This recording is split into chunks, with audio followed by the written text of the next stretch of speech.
Bien, merci de me retrouver dans la rubrique Travel de ce jour. Je suis Nashaka Moutizwa. Vous avez peut-être entendu parler de tourisme gastronomique ou peut-être de tourisme culinaire. Cela concerne les voyages effectués vers des destinations où la nourriture et les boissons locales sont les principaux facteurs de motivation touristique. Comme le signalait l'Organisation mondiale des Nations unies pour le tourisme mondial en 2017, le tourisme alimentaire a connu une croissance remarquable au cours des dernières années pour devenir l'un des segments les plus dynamiques et les plus créatifs du tourisme.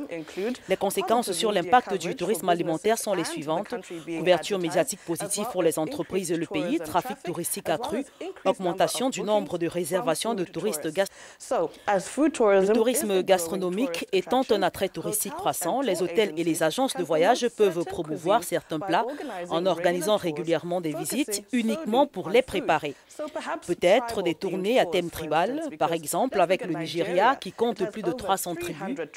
Les blogueurs de voyage le considèrent comme l'une des cultures culinaires les plus diverses et les plus dynamiques au monde. 300 tribus, cela signifie que de nombreux types de pratiques culinaires peuvent multiplier par 300 la possibilité de tirer parti de cet atout primordial.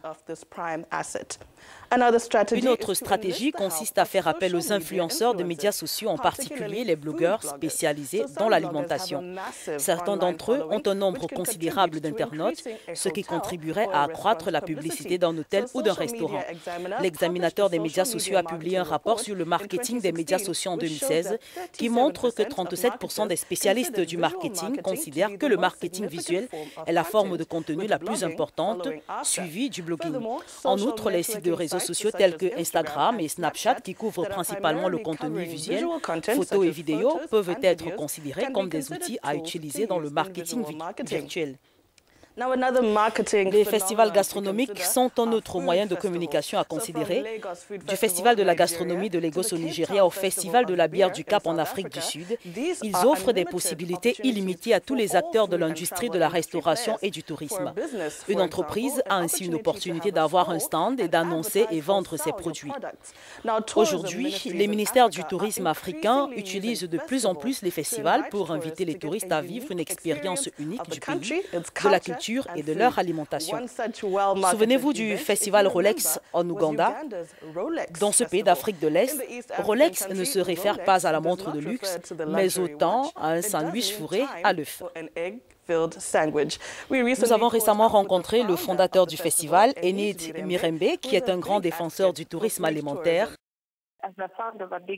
En tant que fondatrice d'un grand festival en Ouganda, je dirais que le tourisme culinaire est très important, en ce sens qu'il identifie notre pays.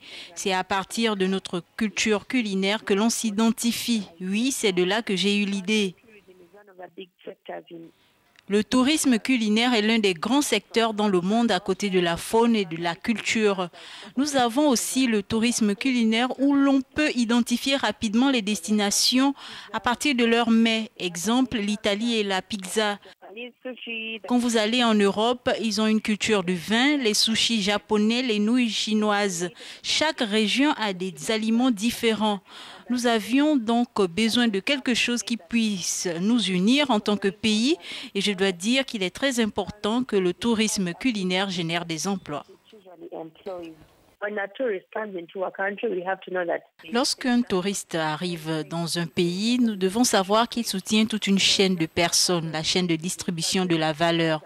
D'abord, l'usine de farine. Ensuite, vous regardez celui qui cultive les tomates, les oignons et le chou. Il y a donc beaucoup de personnes impliquées et chaque personne joue un rôle important. Par exemple, le fermier qui élève des poules pour obtenir des œufs jusqu'à ce que vous arriviez au consommateur. Donc, quand un touriste arrive, je dois savoir qu'il ne vient pas seulement au stand pour acheter. Au fond de mon esprit, je dois connaître le concept du tourisme gourmand. Vous devez connaître les personnes impliquées dans votre entreprise et celles impliquées dans la chaîne de valeur, parce que le regard des gens n'est pas le même. Et sur cette note éclairante et de la fin que nous achevons la chronique Travel pour cette semaine. Merci de nous avoir suivis. Je suis Nashaka Moutizwa. Voyageons ensemble sur les médias sociaux sur Facebook et Twitter @Nashaka Moutizwa. À la prochaine.